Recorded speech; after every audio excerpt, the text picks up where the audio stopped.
24장 말씀을 가지고 사울의 목숨을 살려준 다윗과 사울의 눈물 이런 제목으로 말씀을 전하도록 하겠습니다. 한번 따라해 봅시다.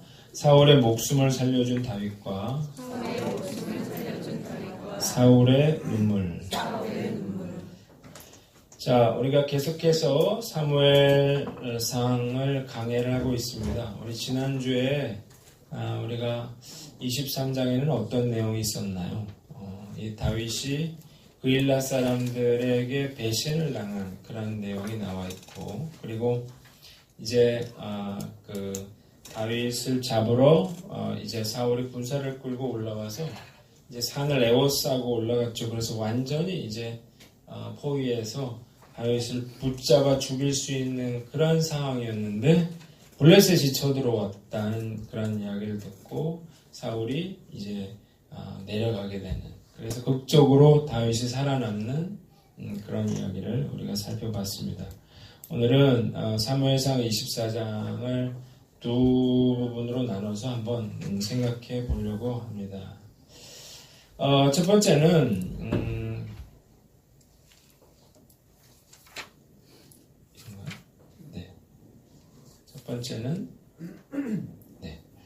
다윗이 사울을 살려줬다는 것입니다. 한번 따라합시다. 다윗이 사울을 살려주었다. 자, 우리가 본문 내용을 우리가 좀 보면요,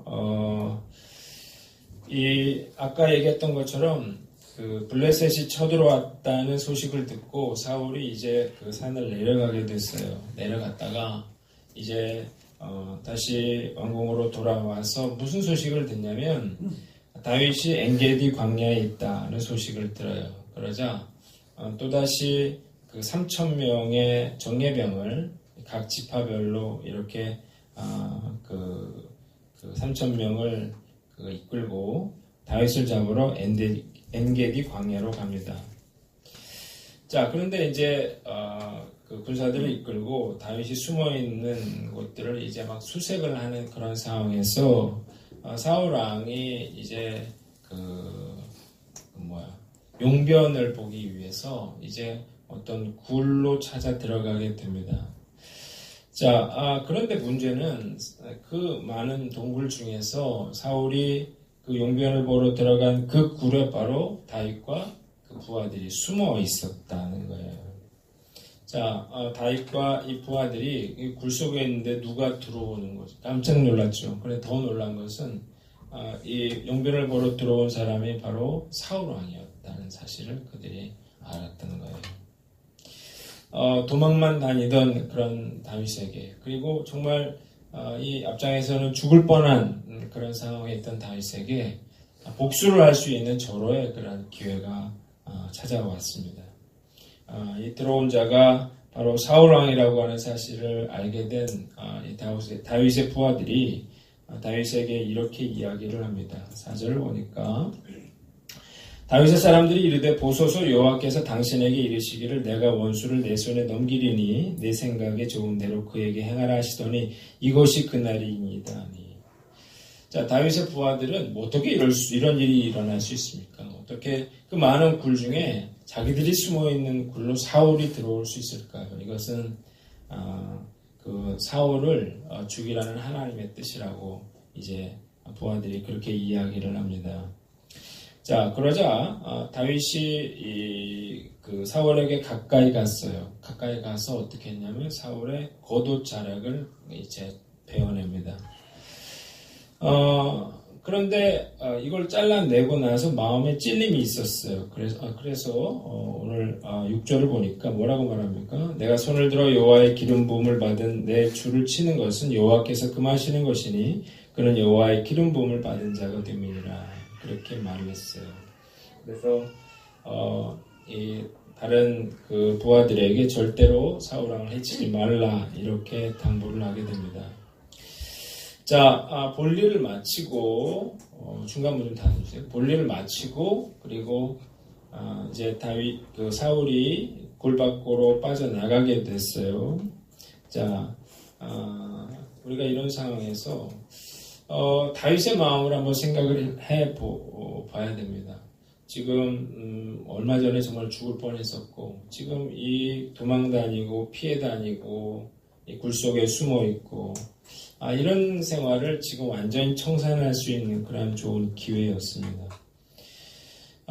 또 무리들은 이게 하나님의 뜻이라고 생각했을 뿐만 아니라 그리고 이거는 뭐 정당방위에 해당하는 그런 것이기 때문에 문제가 되지 않을 수 있었지만 다윗은 고민을 하다가 결국은 사울을 죽이지 않기로 그렇게 결단을 합니다. 그래서 다윗이 사울에게 이제 억울함을 호소하게 됩니다. 사울이 굴에서 나가자 이제 다윗도 따라 나갔어요. 그래서 뒤에서 이제 사울 왕이시여 하고 이제 크게 외쳤죠. 사울이 돌아보니까 이제 다윗이 엎드려서 이제 이야기를 하기 시작하는 거예요. 9절 10절을 보니까 보소서 다윗이 왕을 해하려 한다고 하는 사람들의 말을 왕은 어찌하여 들으시나이까. 10절 오늘 여호와께서 굴에서 왕을 내 손에 넘기신 것을 왕이 아셨을 것입니다. 어떤 사람이 나를 권하여 왕을 죽이라 하였으나 내가 왕을 아껴 말하기를 나는 내 손을 들어 내 주를 해하지 아니하리니 그는 여호와의 기름 부음을 받은 자이기 때문이라 하였나이다.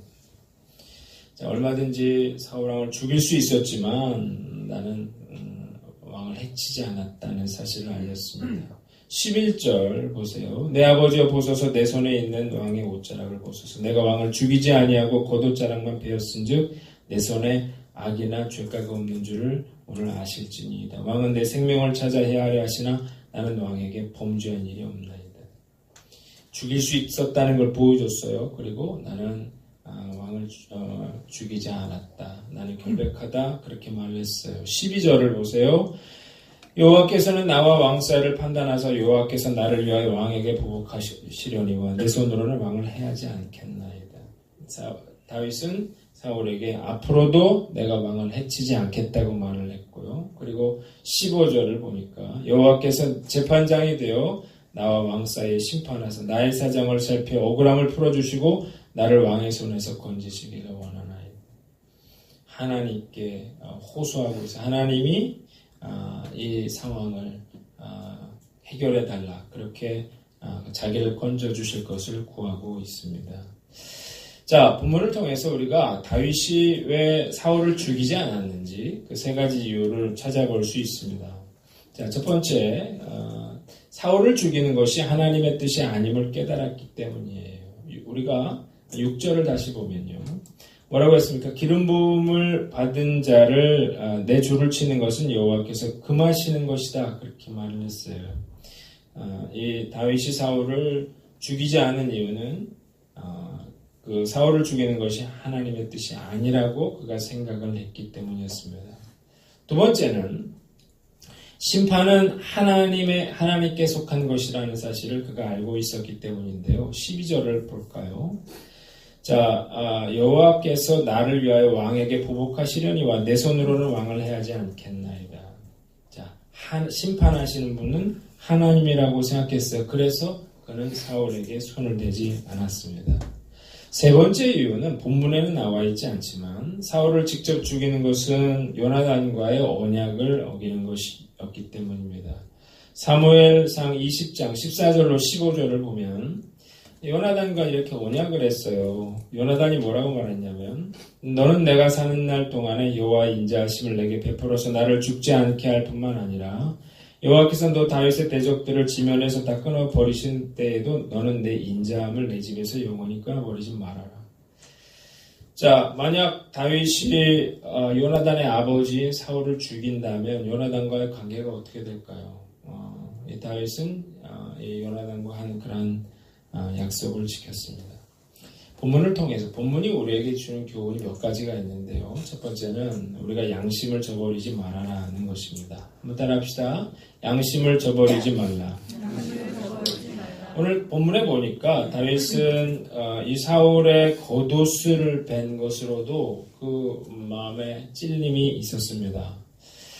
자, 우리가 하나님의 자녀들은요, 이렇게 다윗처럼 양심의 소리에 민감할 줄 알아야 한다는 거예요. 여러분, 우리가 가진 성품 중에서 가장 하나님을 많이 닮은 성품이, 하나님이 인간에게 주신 그 성품 중에 하나가 뭐냐면 그것이 양심이라고 하는 것입니다. 자, 그래서 우리가 죄를 지으면요, 우리 안에서 양심이 작동을 하게 돼요. 그래서 죄를 지으면 본능적으로, 내가 마음에 양심의 가책을 받게 되고 불편함을 느끼게 되는 것입니다. 그러니까 영적으로 충만하면, 이게 예민해져요. 민감해져요. 그래서 아주 작은 실수, 또 작은 죄를 지어도, 내가 이걸 잘못했구나, 라고 하는 사실을 즉각적으로 알게 됩니다. 자, 그러나 우리가 영적으로 무뎌지면요, 우리가 죄를 지으면서도 그게 죄인지 잘 모르는 수가 있다는 거예요. 손바닥에 굳은 살이 박이면 이런 느낌이 오는 게 덜해지잖아요. 그런 것처럼 우리가 죄에 무감각해지기 시작하면 우리의 양심도 무뎌지게 되는 거예요. 그래서 죄를 지어도 죄책감을 잘 느끼지 못하게 되는 것입니다. 요즘 이런 사람들이 점점 늘어나고 있어요. 자기가 누구에게 피해를 주고서도 죄책감을 느끼지 않는 그런 사람들인데 이게 범죄를 저지르는 사람들은 뭐 사이코패스 이렇게 말을 하죠. 사람을 죽여놓고도 전혀 양심의 가책이 없는 거죠. 그러면서도 자기의 조금이나마 그런 불편함은 참지 못하는 그런 성향들을 보이는데 일반인들 중에도 이런 성향을 보이는 사람들이 점점 늘어나고 있다는 것입니다. 문제는 세상 사람들은 그렇다 치지만 우리 신앙인들 역시 이렇게 어떤 웬만한 그런 잘못에도 죄책감을 느끼지 못하는 사람들이 점점 늘어나고 있다는 것입니다. 피타고라스의 제자 한 사람이 어느 날 신발 가게에서 신발을 한 켤레를 샀어요. 그리고 주인에게 이렇게 부탁을 했어요. 내가 내일 돈을 갖다 주겠습니다. 이러고 이제 신발을 이제 가져왔다고요. 그래서 그 다음날 돈을 준비를 해서 이제 그 가게에 갔더니 놀랍게도 그 주인이 죽었다는 거예요.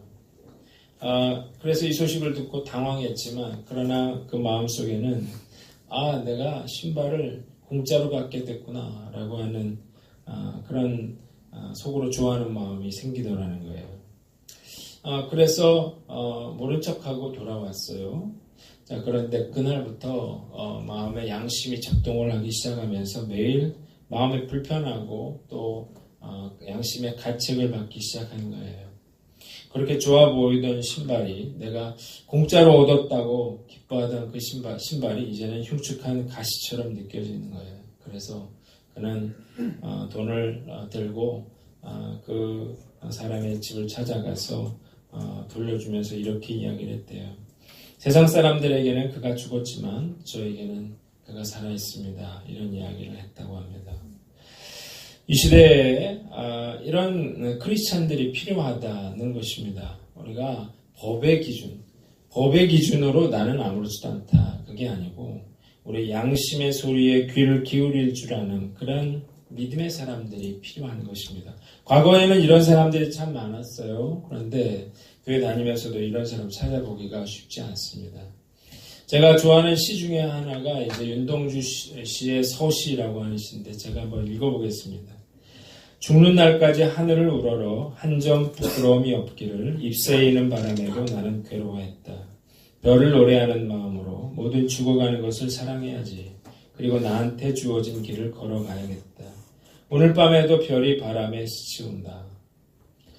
자, 윤동주 시인은 뭐라고 말했습니까? 이분이 크리스찬이거든요. 죽는 날까지 하늘을 우러러서 하늘 앞에서 한 점 부끄러움이 없기를 잎새이는 바람에도 나는 괴로워했다고 이야기를 했어요. 하나님 앞에서 한 점 부끄러움 없는 아주 작은 그런 흔들림에도 괴로워하면서 끊임없이 자기 자신을 돌아보면서 결백한 그런 삶을 살고자 노력했다는 것입니다. 참 믿음의 선배가 아닐 수 없는데요. 나는 어떤가 한번 생각해 보세요. 나는 작은 일에도 정말 잎새이는 바람에도 괴로워할 만큼 그렇게 양심이 잘 작동하는 사람인가요? 아니면 내가 크고 작은 그런 거짓말들 또 속임수들 이런 것들로 인해서 내가 웬만한 잘못을 저지르고도 내가 아무렇지도 않은 그런 사람인가요? 사도행전 24장 16절에 사도 바울은 이렇게 이야기를 했어요. 이것을 인하여 나도 하나님과 사람을 대하여 항상 양심에 거리낌이 없기를 힘쓰노라 하고 했어요. 하나님과 사람 앞에서 내가 양심에 찔림이 없기를 내가 힘썼다. 그렇게 이야기를 하고 있습니다. 우리도 사도 바울처럼 이렇게 하나님과 사람 앞에서 정말 한 점 거리낌이 없는 그런 믿음의 성도들 되시기를 주님의 이름으로 축원합니다. 두 번째 교훈은 악을 선으로 갚아라는 것입니다. 한번 따라합시다. 악을 선으로 갚아라. 자, 다윗은요, 자기를 죽이려고 했던 사울을 자기 손으로 죽이지 않았습니다. 용서했어요. 악을 선으로 갚았습니다. 자, 예수님께서요, 마태복음 5장 44절에 나는 너희에게 이르노니 너희 원수를 사랑하며 너희를 박해하는 자를 위하여 기도하라. 그렇게 말씀을 하셨습니다. 자, 우리에게 뭐라고 말했어요? 악을 뭘로 갚아요? 선으로 갚아라고 말씀하셨다는 거예요. 이유가 있어요. 왜 악을 선으로 갚아야 되는가? 첫 번째 이유는 우리가 의롭지 않기 때문입니다. 자, 여러분, 우리가 누군가를 정죄하고 판단하기 위해서는 전제 조건이 있어요. 내가 의로워야 되거든요. 그런데 이 세상에 의로운 사람이 어디에 있습니까? 다 죄인이에요. 같은 죄인끼리 누군가를 정죄한다는 것 있을 수 없는 일이기 때문에 우리가 함부로 누군가를 정죄하거나 판단해서는 안 된다는 거예요. 예전에 개똥녀라고 유명한 그런 사건이 있었습니다. 오래된 이야기인데요. 지하철에서 개를 데리고 탄 여자가 개가 뭔가를 했는데 그걸 처리하지 않고 이렇게 가려고 하니까 그걸 뭐라고 했더니 이제 욕을 하고 그래서 이제 그거를 영상으로 올려서 문제가 됐죠. 전 국민적으로 손가락질을 하고 그리고 이분이 밖에도 나갈 수 없는 그런 상황이 됐단 말이에요. 자, 왜 사람들이 흥분했습니까? 나는 저런 짓 하지 않는다는 거죠. 그래서 이제 욕을 하고 그랬는데 사실 이 여인에게 욕을 한 사람 중에는 도둑질을 한 사람도 있었고 거짓말한 사람도 있고 사기꾼도 있었는데요. 그렇게 이 여인을 비난했다는 거죠. 자, 요한복음 8장에 가늠한 여인의 이야기가 나와요. 예수님께 무리들이 현장에서 잡힌 가늠한 여인을 이제 끌고 옵니다. 그래서 이 여인을 어떻게 할까요? 그랬어요. 그렇게 말한 이유는 예수님이 용서해줘라 그러면 율법을 어긴 자로 몰려고 하는 것이고 돌로 쳐라 그러면 사랑이 없는 자라 몰아가기 위해서 그래서 이 여인을 끌고 왔죠. 예수님이 어떻게 했습니까? 바닥에 이렇게 쓰신 다음에 뭐라고 했어요? 너희 중에 죄 없는 자가 돌로 쳐라 라고 했죠. 그랬더니 한 사람씩 돌을 내려놓고 흩어지기 시작했습니다. 결국 누가만 남았어요? 예수님과 이 여인만 남았어요. 예수님 뭐라고 했어요? 나도 너를 정죄하지 아니하노니 가서 다시는 죄를 범하지 마. 그렇게 이야기를 하셨습니다. 이 사건이 뭘 교훈합니까? 우리가 죄 없는 자가 없기 때문에 우리가 함부로 심판자가 되려고 해서는 안 된다는 거예요. 나는 어떤가 스스로 한번 살펴보세요. 내가 누군가를 정죄하는 것을 즐겨하고 내가 스스로 심판자가 되려고 하지는 않는 것. 나도 똑같은 죄인이라고 하는 사실을 알고 우리가 그렇기 때문에 악을 선으로 갚을 수 있는 저와 여러분들 되시기를 주님의 이름으로 축원합니다. 두 번째는요. 악은 악을 불러오기 때문입니다. 자, 악을 악으로 갚으면 결국 또 다른 악이 찾아오게 되어 있습니다. 복수를 하면요, 누군가의 원한을 사게 되고요, 그리고 또 복수가 이어지게 된다는 거예요. 여러분, 그 아프리카에 내전이 끊임없이 일어나고 있는데, 자, 이 내전이 시작된 것은 2차 세계대전이 끝나고 이 식민지 국가들이 독립을 하면서부터 시작이 됐어요. 강대국들이 아프리카에서 이제 물러나면서 이제 아프리카 각 나라들을 독립을 시켰는데 이게 문제가 된 건 뭐냐면 자, 이 경계선 안에 자기들끼리 이렇게 만든 경계선 안에 어떤 문화와 역사가 다른 그런 전혀 다른 그런 부족들이 같이 있었다는 것입니다. 자, 유럽 사람들의 눈에는 다 똑같은 흑인처럼 그렇게 보였지만 그 중에는 아주 적대적인 그런 부족들이 있었는데 그들이 한 나라 안에 갇히게 되었습니다. 자, 그러다 보니까 이제 권력 다툼이 벌어지게 되고 이러면서 복수와 복수가 이어지는 피해 보복이 악순환이 이루어지는 그런 일이 벌어지기 시작했습니다. 그래서 이제 이 사람들은 왜 싸우게 됐는지 누굴 위해서 싸우는지 조차 모른 채 지금도 타오르는 적개심으로 전쟁을 계속하고 있는 거예요. 왜? 내 부모가 죽는 걸 봤거든요. 그래서 끊임없이 서로 간에 살육을 벌이고 그래서 인종청소 완전 쫓아내는 그런 학살하는 그런 일들이 반복되고 있는 것입니다. 여러분 주차 이런 시비 이런 거 굉장히 조심하셔야 되는데 주차 시비 이런 걸로 그 살인 사건이 일어날 수가 있기 때문에 그렇습니다. 우리 윤영희 선생님이 여기다가 자기 차를 대고 내가 대고 가라 그랬거든요. 그런데 전화가 왔다 그랬는데 차 빼라고 전화가 왔다는데 전화하신 분이 있는지 모르겠어요. 별거 아닌 일로 시작을 했는데요. 그런데 이게 몸싸움이 벌어지고 멱살잡이를 하게 되고 그리고 이제 주먹이 오가게 되면 맞은 사람은 어떻게 해요? 집에 들어가서 칼을 꺼내와서 칼로 찔러 죽이는 그런 졸지의 살인자가 되는 그런 엄청난 일이 벌어질 수 있다는 것입니다. 자, 그래서 구약에 하나님께서 뭐라고 했냐면 율법에 눈에는 눈, 이에는 이 이렇게 이런 율법을 주신 거예요. 그거 동일 보복만 가능하도록 그렇게 만들었는데 그 이유는 인간의 그런 본성이 악하기 때문입니다. 자, 그래서 악을 악으로 갚지 말라는 거예요. 그래서 악을 선으로 갚으라는 거죠. 용서하고 기도하라는 것입니다. 그러면 나는 원통한 일을 당했어요. 그런데 내가 악을 선으로 갚으면 너무 억울한 것이 아닌가요? 오늘 다윗은 어떤 믿음이 있었어요? 하나님이 심판하신다는 그런 믿음이 있었습니다. 그래서 결국 어떻게 해요? 하나님이 사울을 심판하셨어요. 그래서 사울은 자결하는 그러한 비참한 최후를 맞게 되는 것입니다. 자, 여러분 오늘 여러분들을 정말 원수처럼 괴롭히는 사람은 누구인가요? 여러분들이 스스로 내 힘으로 복수를 꿈꿔서는 안 된다는 거예요. 복수는 하나님의 것입니다. 우리가 해야 될 일은 그를 용서하고 그를 위해 기도하는 거예요. 이 말씀을 믿고 악을 선으로 갚는 저와 여러분들 되시기를 주님의 이름으로 축원합니다.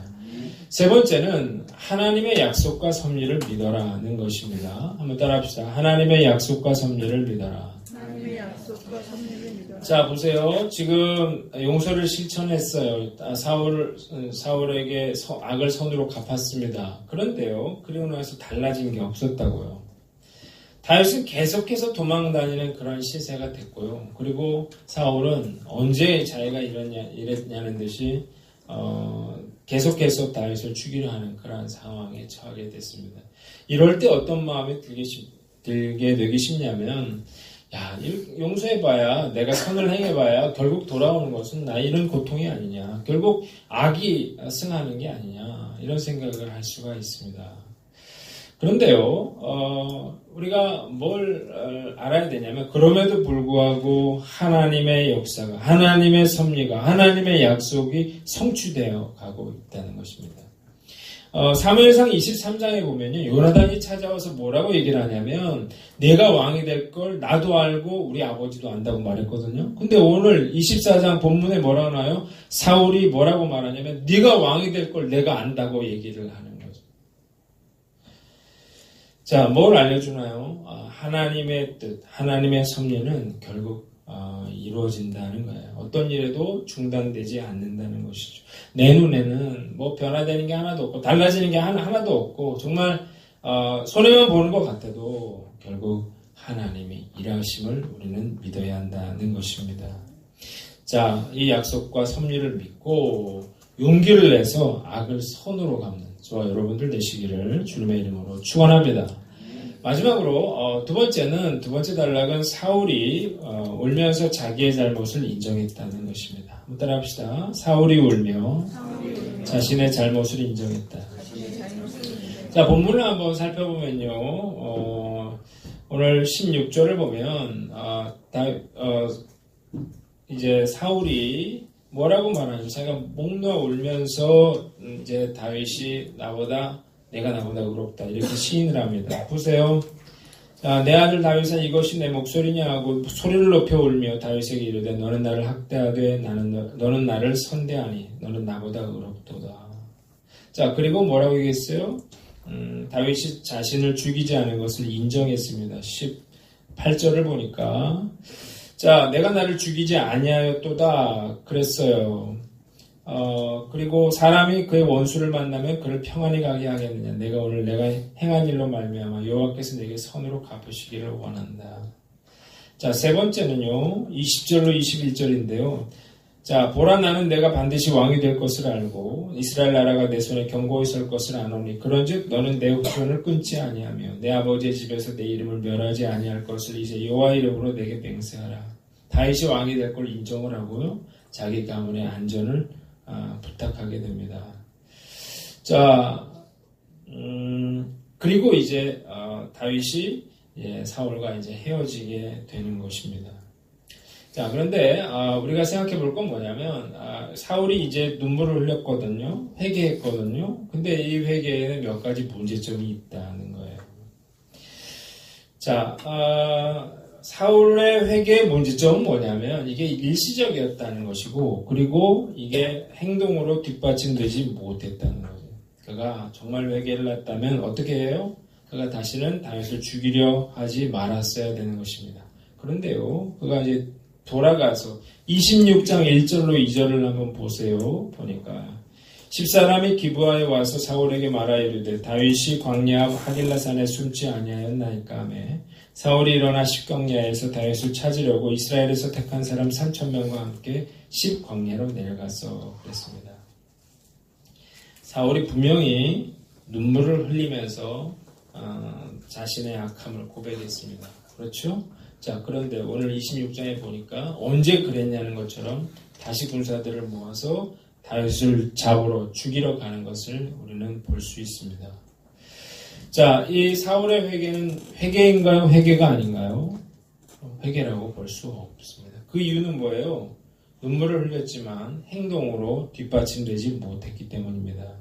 여러분, 우리가 착각하기 쉬운 건 뭐냐면 회개라고 하는 것이 내가 눈물을 흘리고 죄를 뉘우치고 자백하는 것이라고 생각하는 것입니다. 여기서 그치면 안 되고요. 진정한 회개는요, 우리의 어떤 변화된 행동이 뒤따라야만 한다는 것입니다. 따라합시다. 회개하고 돌이켜라.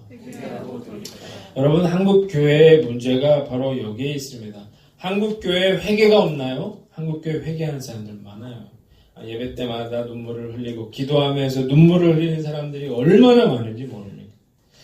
자, 그런데요, 그 문제가 뭐예요? 삶의 변화가 없다는 거예요. 그 이유는 뭐예요? 회개를 그거라고 생각하기 때문에 그런 거죠. 내가 눈물을 흘리고 내가 내 죄를 자백하는 것에 그친다고 생각하기 때문에 그 삶에 어떤 변화가 없는 거예요. 자, 여러분, 세상 사람들이 볼 때 굉장히 이게 참 위선적으로 보이는 거예요. 요즘 뭐 무리를 일으키는 분들 많은데 그런 분들 중에 진짜 믿음 생활 잘하는 분들이 참 많아요. 뭐 간증하러 다니는 그런 분들이 있는데 이런 게 터져서 참 안타까운데 그런 일이 벌어지는 이유가 뭐냐면 내가 신앙생활은 열심히 하는 거죠. 교회 봉사도 열심히 하고 신앙생활 헌금도 열심히 하고 하지만 삶에서는 어떻게 해요? 분리해서 생각하는 거라고요. 삶에서는 욕도 하고 욕심도 부리고 거짓말도 하고 사기도 치고 그러나 어떻게 해요? 교회 와서는 열심히 하는 눈물로 회개하고 세상 사람들이 볼 때 그걸 보면 굉장히 위선자라고 하는 생각을 갖게 되는 거예요. 참 이상. 왜 저런 짓을 하면서 울까? 차라리 울지 말아라 이런 이야기를 하는 것입니다. 자, 한국교회 신자들이 이런 가짜 회개에 익숙해져 있는데요. 여러분, 우리가 오늘 이 시간에 뭘 알아야 되냐면 이런 회개를 하면 된다 안 된다? 안 된다는 거예요. 왜 안 되냐? 왜 울고 자백 이렇게 하는 데서 그치는 게 이게 문제인가? 여러분 한번 보세요. 자, 사울이 만약에 눈물을 흘렸어요. 그리고 회개했어요. 그리고 집 돌아가서 그가 해야 될 일은 뭐예요? 그가 이제 다시는 다윗을 잡으러 다니지 않는 거예요. 그리고 그가 해야 될 일은 뭡니까? 그가 오늘 이야기했잖아요. 하나님이 내가 왕이 될 거를 나도 안다고 얘기했잖아요. 그러니까 사무엘 선지자 사무엘이 왕위를 사울에게 넘겨준 것처럼 자기도 어떻게 해요? 왕위를 다윗에게 넘겨주는 일을 했어야죠. 만약에 사울 왕이 그렇게 했더라면 사울 왕은 사울 왕과 그 가문 전체가 아마 아무 문제도 없었을 거예요. 그리고 무척 영향력이 있는 그런 축복받은 그런 가정이 될 수 있었습니다. 그런데 눈물은 흘렸지만 자기가 잘못이라는 사실은 알았지만 집으로 돌아가서 보니까 이제 내가 그 왕위에서 내려온다고 하는 게 너무너무 아까운 거예요. 화가 나는 거예요. 그러니까 회개한 건 회개한 거고 울었던 건 울었던 거고 다시 다윗을 잡으러 나오게 되는 것입니다. 그래서 결론이 뭔가요? 결과가 뭔가요? 결국 자결로 삶을 마무리하게 되고 자기 가문은 쑥대밭이 되는 그런 엄청난 고통을 받게 되는 것입니다. 뭘 알 수 있습니까? 눈물을 흘리고 죄를 뉘우치는 것에 그치면 결국은 뭐예요? 행동을 돌이키지 않으면 결과는 똑같다는 걸 보여주는